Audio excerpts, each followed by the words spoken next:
living in, we are competing in, we are repeating in, we are believing in. It's time for us to shift our mind from best in the world to best for the world.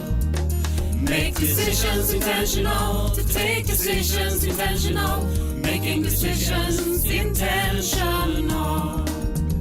Make decisions intentional, to take decisions intentional, making decisions intentional.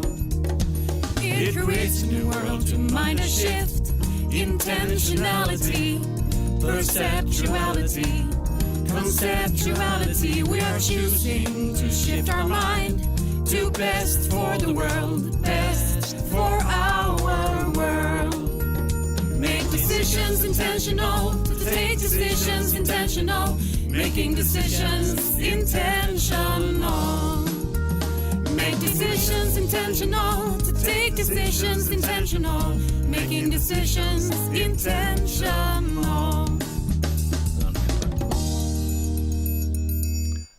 Welcome to SDG Talks. Stella Nordahl, your host of this program today.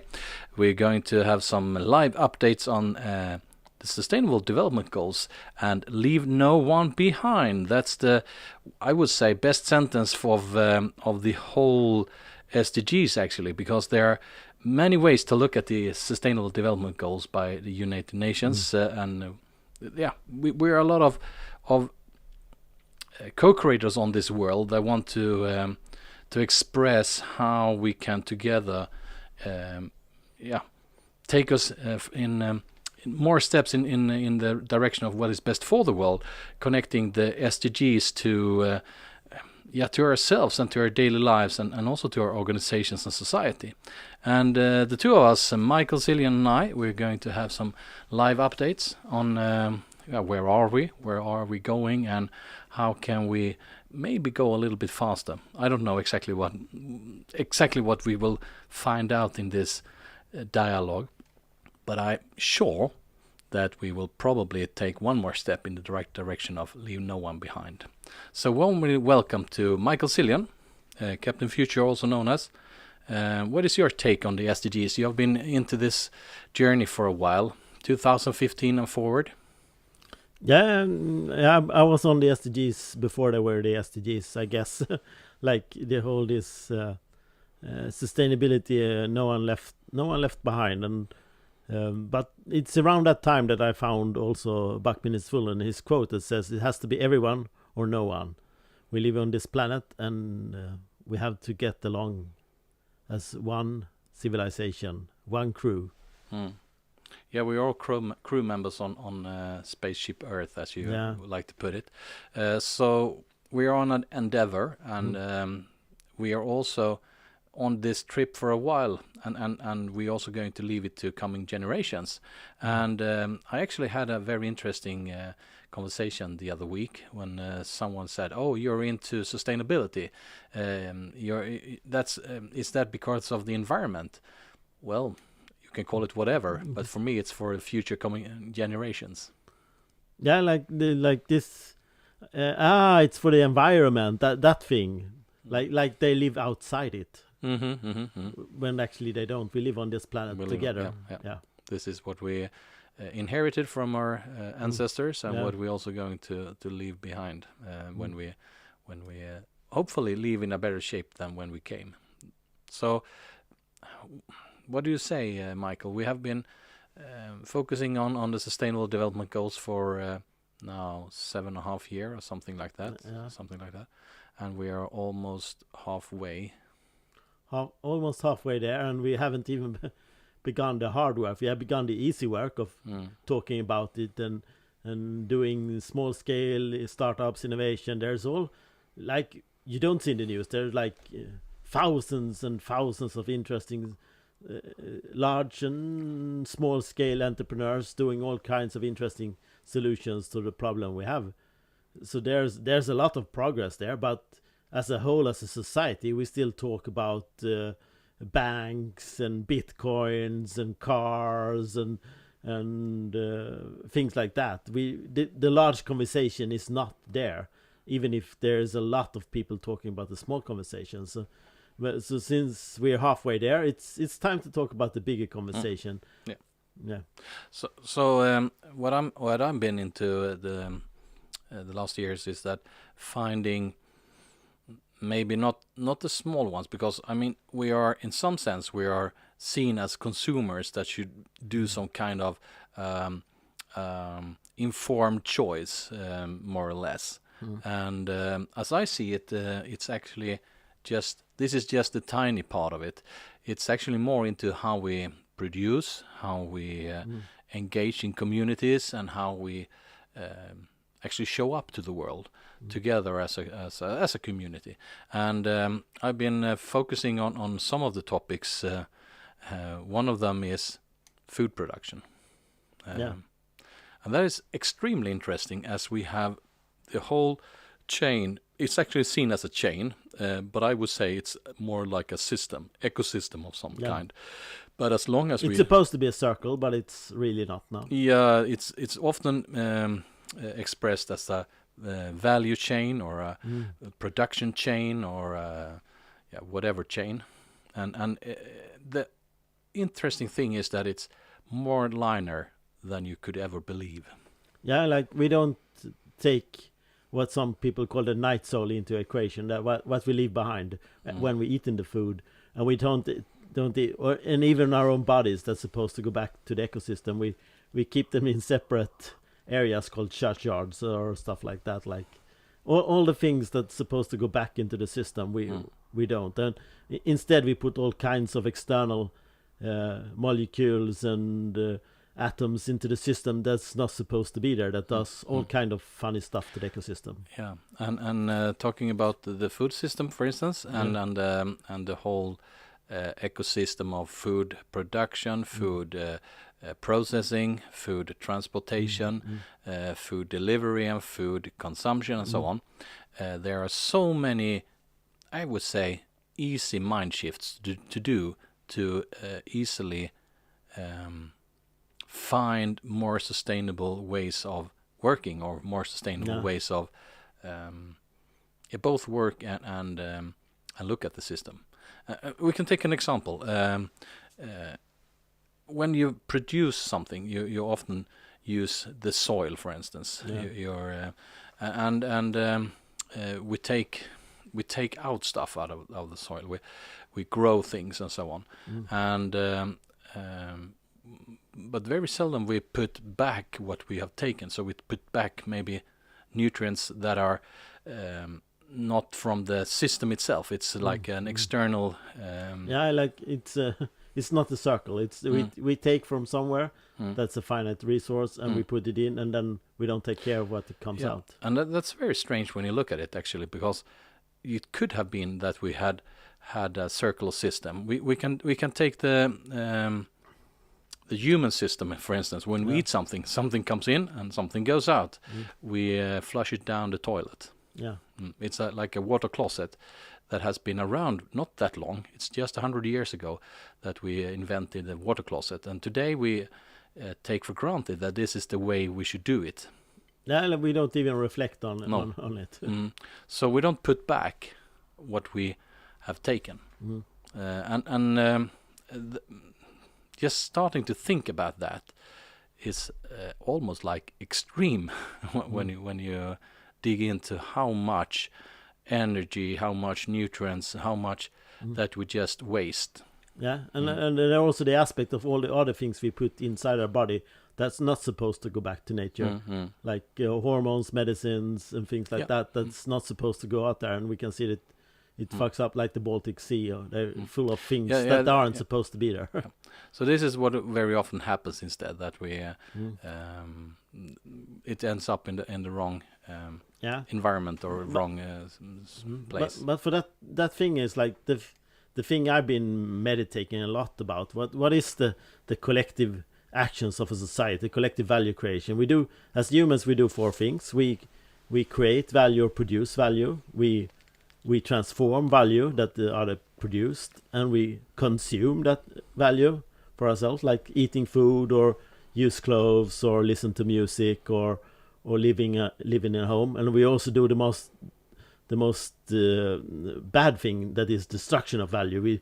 We destroy ecosystems, we poison waters, we take out nutrients that we don't put back, we burn up things that are not supposed to burn up, and dig things out of the ground. So this is very simplified model, but when you think about these 4 aspects of what we do as humans on a daily basis, on a yearly basis, or during our lifespan, or collectively as a society, we have to figure out how this chain collects.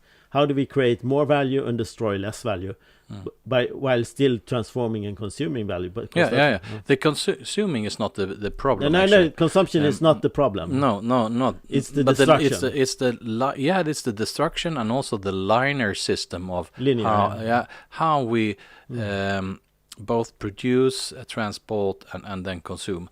And starting out with the primer production of food, for instance, a lot of waste is going to waste because it's seen as waste, but it could actually be, it's already, a lot of it's already ready to be, it could be food for humans, but of some reason, for instance, broccoli, I mean, more than half of the broccoli that could be eaten is just already in the you primer. You don't eat the stem, no? No, that's right. Already in the primary production of such a vegetable, we just waste it, a lot of it already in the first in the first step. Yeah, and then, for instance, we go to some kind of a production, say. I don't know, but carrots, for instance, maybe we do something with the carrots. We or we could take red beets. Yeah. We take out the what do you call it? The leaves. Yeah, I don't know the English word. Yeah. Okay. Blast in Swedish. Yeah. And also a lot of stuff that goes away from this. System that could be turned into to human food, and summing up all those and bringing it then to grocery stores. Say up until that point, a lot of food had been wasted already before it's presented in the in the grocery store. And then when we take it into the grocery store, there is the next problem then. And that is that there is already in the grocery store a lot of food which is more of value as it has been going further in this supply or this food production chain. And this means that we have put in efforts we have produced value, added value into these products, and a lot of things in the grocery stores are not bought by the customers. So and the problem with food is that it has a best before date, and then it's wasted again. So that's the next step. We waste too much food, and we waste too much things in process, all in the aspect that we expect to be to when we go into the store, everything that we want to buy should be there by default. Like, it's a crazy world. Yeah, and that comes into the next part of it, when we transport things, both how it comes into the grocery store, as you say, maybe it's produced somewhere else in the world, and we take for granted that we should have strawberries year around, and a lot of, and that is just one little tiny example of what we today take for granted. But what happens when you go into a grocery store, you have a shelf of stuff, a lot of things that are presented to you. It's not that it's one tomato ketchup. There are many of them. So you have to choose on the labels. You have to choose on the size. You have to make a lot of choices. A lot of choices when you enter this store, and at that point you're supposed to be a conscious agent, choosing those sustainable or not sustainable stuff, not knowing, not only is it choosing between labels and sizes, it's also about between how have those products been produced? You don't know anything about it actually. Yeah, like there's so many things wrong.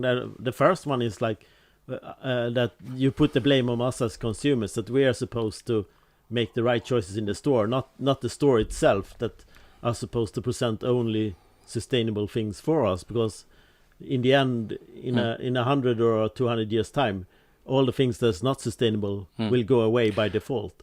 Yeah. So why do we even sell things that are not sustainable? This in the is first super place? interesting that I say this, but a student of mine it's a higher vocational education we have on sustainable food production, and 1.5 years ago when we had one of those new students coming in, his take on this was, how come that we have stores selling stuff that isn't good for humans? Yeah.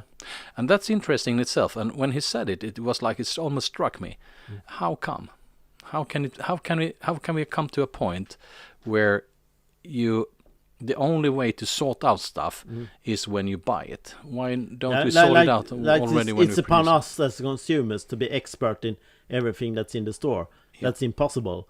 We have enough. We have to have the experts on the store. Exactly. We have on the store part. Yeah, I have already enough choices to make, choosing labels and sizes of those products. Yeah. And then having to be expert on all those production ways. Someone has to curate it for us.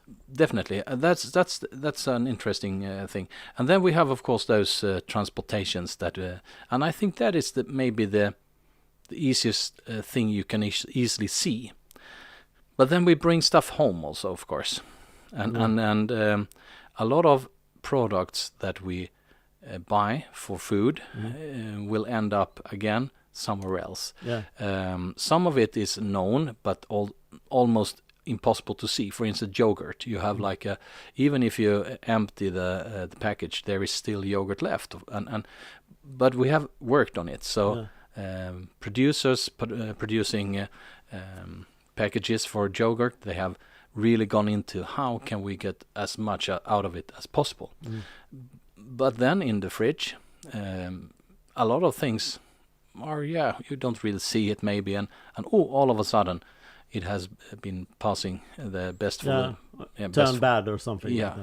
So there are so many, from starting out in the soil, putting down the seeds of whatever we should eat, and all the way to the fridge, and all those, and actually all the way to what you eat, because then you have the next problem. You cook something, you don't really use everything when you cook, and then you eat and you don't eat everything on the plate. There's leftovers. And so on and so on and so on. So this is super interesting, because there is so much food produced in the world that we could actually feed everyone. There's enough for everyone. Yeah, and still we have this sustainable development goal saying no hunger. Strange actually. It's a distribution problem that we have for many years before we were a industrial society. We solved this as a farmer in farmer villages, and the surplus went to the cities. A small part of the surplus. But for now, in our industrial society, we have not reflected upon this anymore. How do we actually solve this redistribution problem? Because now it's become insanely uneven, we would say. And we won't go into that today. That's another dialogue, of course. But and then I would say, are the solutions for this? I say yes, there are solutions. There are many simple solutions. But there are also many solutions that we now can use modern technology to solve, like figure things out. Both modern technology. We can take some of those examples in a while, but I would say also a new way of thinking of it. This weekend, for instance, we have a gathering with a society I've been engaged in for a couple of years. It's called Food to Change. It's I would say it's a system, but it's a society of people that are engaged in food waste, or I would rather say food that have not yet been eaten. And in this case, it's a fantastic setup. you have this organization. They organize what they call hero members. So hero members, to become a hero member, you have to fulfill some criteria. One of the criteria is you can't have an ordinary income. You have to be below the norm, and if so, you pay a fee for being member of this organization, which is maybe seen from some people odd, but I would say this is one of the catches, because those hero members, they are the ones that's solving a part of the problem with food waste in grocery stores, because the organization Food to Change also put they how can I say it? They engage together with grocery stores to put in bags things or food, primary food that is about to become uneatable, but it's still okay to eat. Yeah. But it's not okay to sell, because this is the time period is very, very short, and if you would have sold it to someone, you have to lower the price so much that you actually compete with yourself in the store with too cheap products. So what this organization then do, they organize those hero members, and the hero members, they solve the problem by eating up the food. Yeah, that's great. Great. Why don't we do this on all stores in all of the world?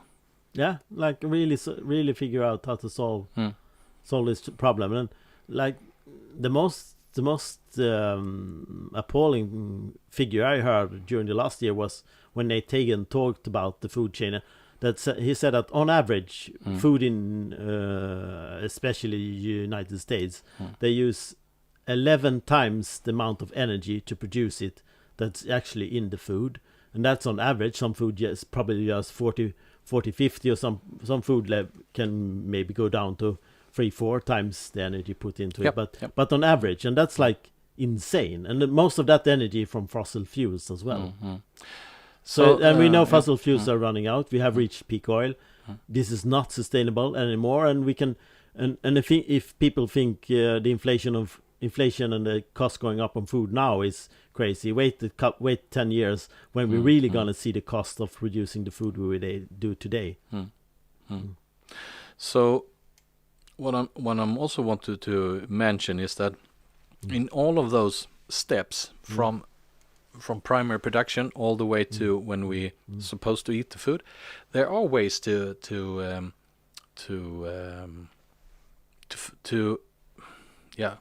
close the loops, so to speak. And say we still have this grocery store. Hopefully they could use a system like Food to Change, but there will probably still be food that can't be eaten. Yeah. So and even food that aren't supposed to be eaten as well. Yeah, definitely. Probably there are stuff that shouldn't be eaten at all. And so what do we do with all those organic material? Yeah. Very often it's burned for energy production in some way. That's odd, maybe. Another way to treat it is to use biogas, which is quite popular today. I wouldn't say that it's wrong, but it's maybe not the best way to do it.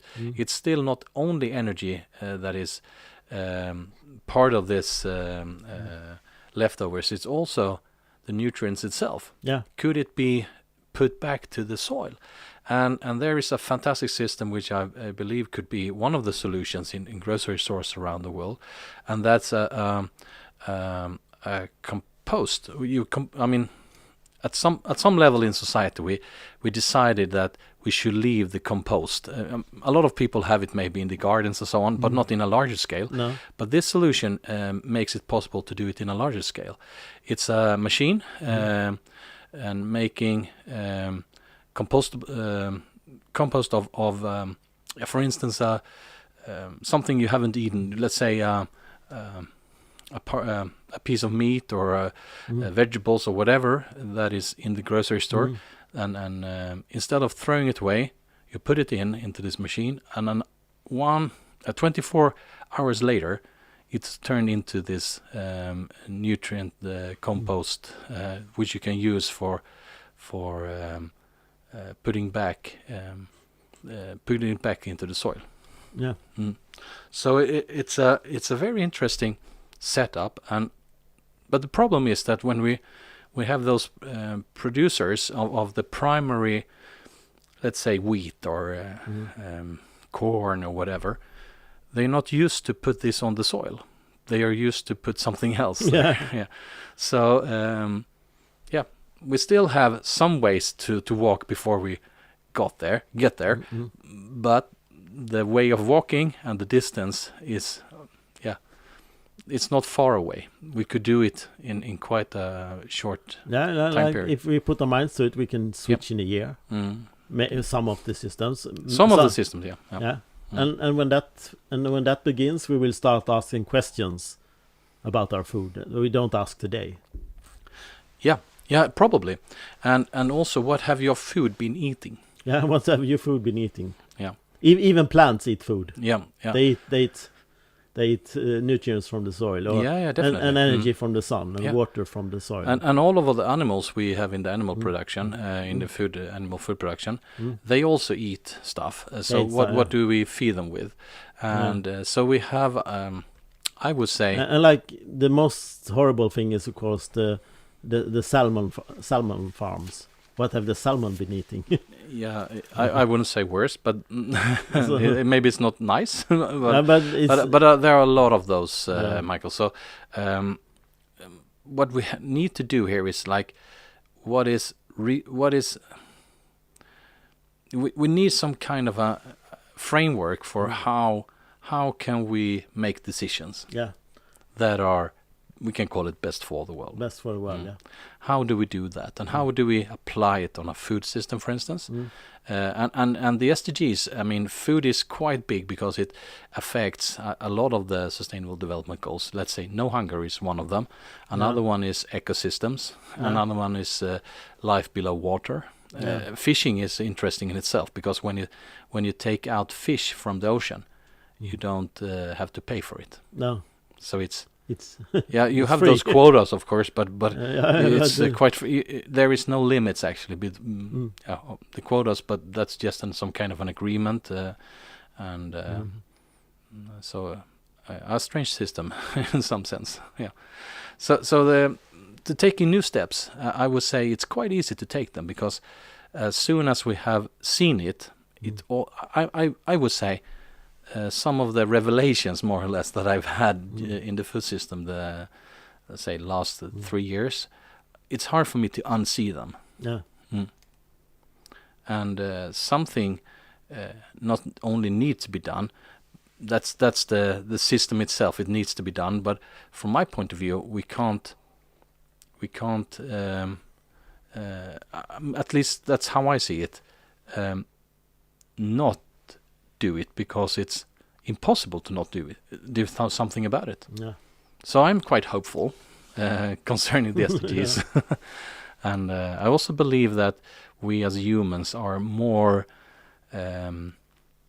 transformative than we probably believe. The pandemic showed it, for me at least, I would say. Yeah, and there's a lot of hope for transformation now. That even now that the food prices go up, people hopefully start asking questions of why is it so expensive, and where does the food come from, and become curious about food. Yeah, and energy. Why is the energy so expensive? Where it come from, and how can we do it, and so on and so forth. Yeah. So, for me, leave no one behind is not a.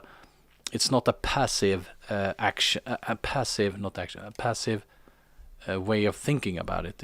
Like we have to bring people on board.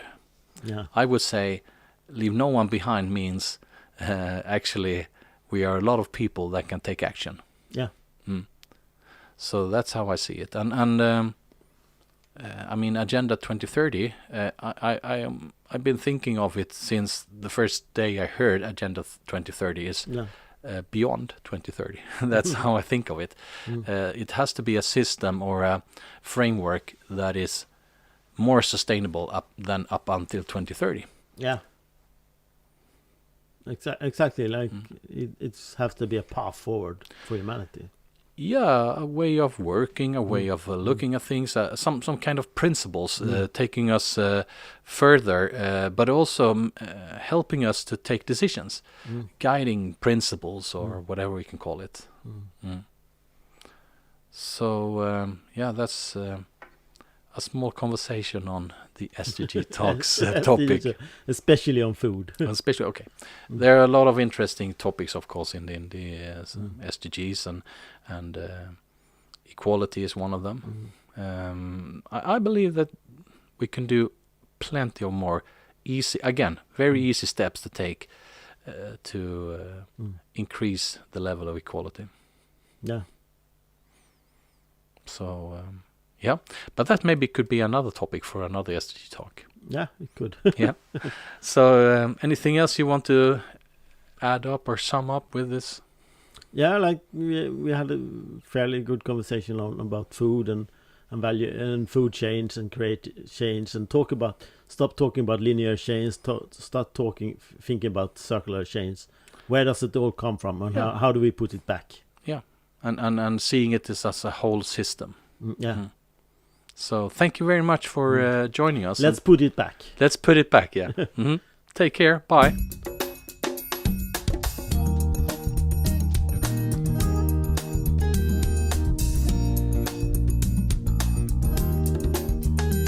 We are creating the world we're now living in.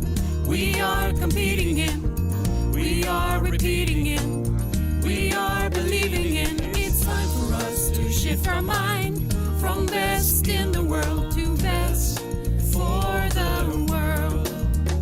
Make decisions intentional, to take decisions intentional, making decisions intentional. Make decisions intentional, to take decisions intentional, making decisions intentional.